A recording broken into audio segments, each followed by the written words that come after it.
know them. You are just being a little bit clever by half.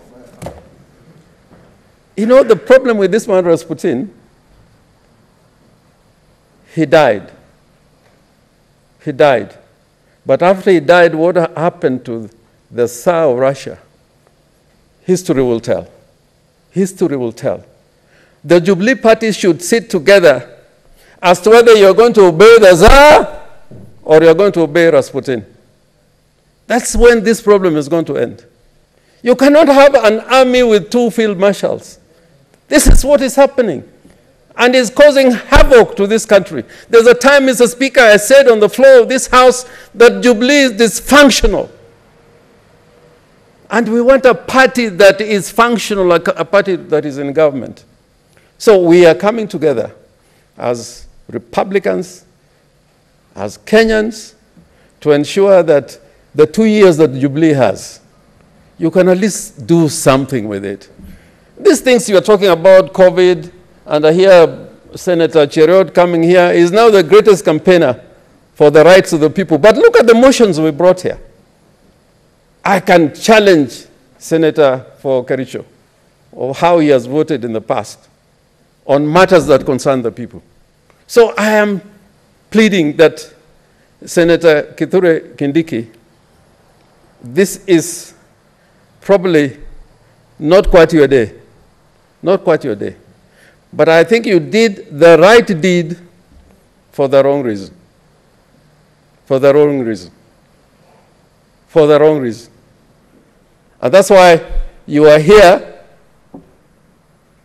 being, the center of this motion, when I know that really you should not be at the center of this motion. But you did a wrong deed, right deed, for the wrong reason, because that reason did not relate to the commander of your party, and in addressing the agenda that he had agreed that should be addressed to attain a one Kenya indivisible that can, in the end, be judged as a truly prosperous nation. And I want to say in the end this, you know, these days, people talk politics like they are playing with toys. We have people here in this house who have been dragged out of this house and murdered.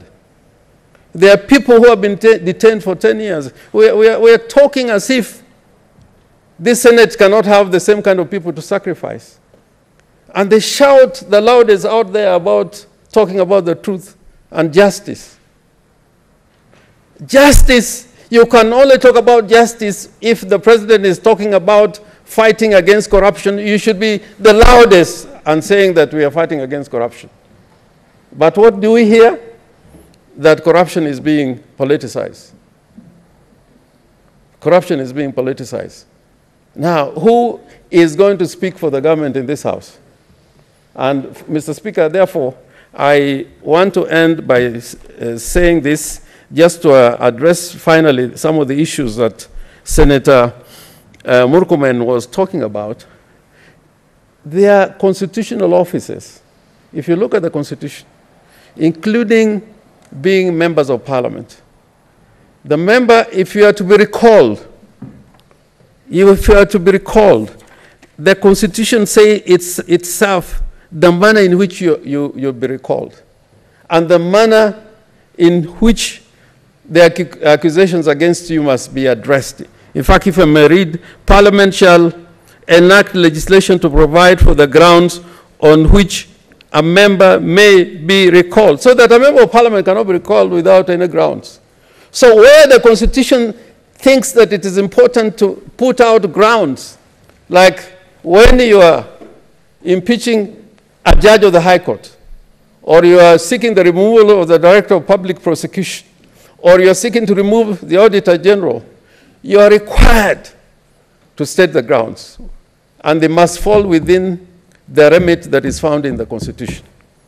But when it comes to the Speaker and the Deputy Speaker, there is no such requirements.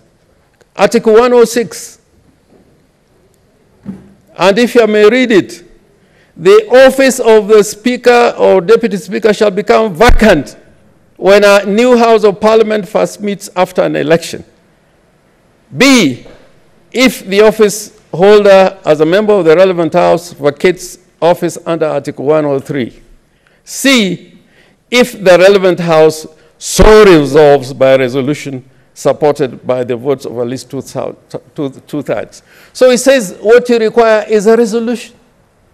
And at the end of this debate, we are going to have a resolution.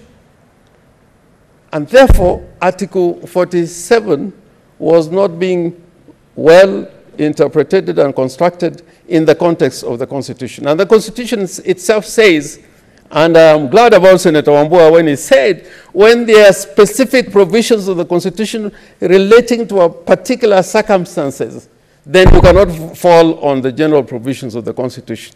You follow the provisions that are set out in the Constitution, and they've been elaborated in the standing orders. And Mr. Speaker, on this question, one can go on and on and on.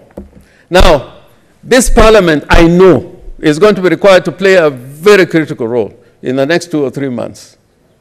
Because when there is constitution making, when there is reforms, Parliament must be at the center of it. And we must, as a Parliament, as a Senate, be together in this great quest to make Kenya a better country.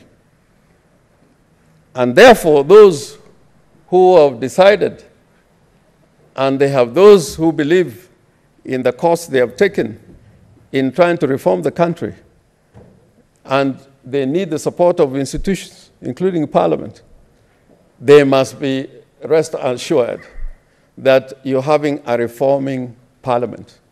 And I disagree that this Senate can be described as a bad Senate.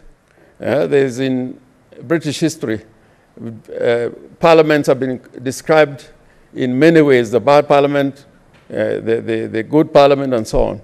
But I think in this Senate, we have tried, and the greatest victory is this case that Senator Omugeni argued before the Supreme Court that clearly says the Senate has got a critical role to play in legislation, including the allocation of revenue and the processes that are set out in the Constitution. Therefore, Mr. Speaker, I think Jubilee should go back, think very heavily, so that this matter is resolved. But from the language I had here today, Mr. Speaker, from the language I had here today, and Senator Kindiki, I think your case was made worse, because it was as if this case was against other forces who are not here in this House. There was attack and attack and attack against officers that are not involved in this debate. And when people say that Kenya is already a dictatorship, and they elect to remain in that same government, remain in that same party, I think there is no honesty, and people are not being candid. I think if you think that Kenya should move forward in the path of democracy, then let us work together to make Kenya a better country. I thank you, Mr. Speaker, and I support the motion. Leader of Majority, Senator Bogisho.